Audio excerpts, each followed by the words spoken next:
Have you ever wondered why certain people instantly provoke a negative reaction in you, irritation, anger, tension? Why them specifically? They might not be doing anything extraordinary. They're just living their lives, speaking, acting in their own way. Yet, you feel something boiling inside. You get angry, overwhelmed. Sometimes it's your boss. Sometimes a relative. Sometimes a friend or even a stranger. And here's the crucial question: what if they're not enemies, but teachers? We tend to think of teachers as those who inspire us, support us, help us become better. But the truth is, the most significant changes within us don't come from praise, they come from conflict. It's pain that propels us toward growth. Discomfort. Irritation. Challenge. And the people who trigger us are perfect for this.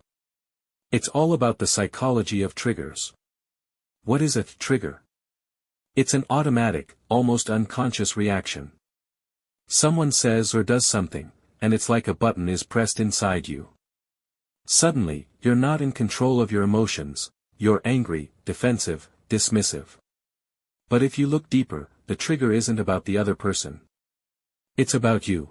When someone irritates us, it's rarely about who they truly are.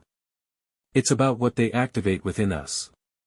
They're like mirrors, reflecting parts of ourselves we don't want to see. Maybe you get angry at someone who's overly confident. Because deep down, you feel insufficiently confident yourself. Or you're irritated by someone who always speaks bluntly. Because you've been taught to keep everything inside and fear confrontation. Sometimes it's envy we don't want to admit. Sometimes it's childhood pain. Here's a simple test: recall someone who strongly irritates you. Now ask yourself, why? But don't answer immediately. Sit in silence. Feel where the tension arises in your body. What emotion is there? What thought? What memories come up? Very often, what seems like their fault turns out to be our pain. Let me tell you a story. A guy named Alex always got irritated by his colleague. The colleague was loud, self-assured, constantly argued, and pushed forward. Alex endured, got angry, complained, but nothing changed. Until one day, he asked himself, what if it's not about him? And then he realized, he was angry because he always remained silent. Since childhood, he'd been taught to be convenient, a good boy. And when he saw someone allowing themselves to be themselves, he felt envy, pain, and shame. The colleague was who he was afraid to be.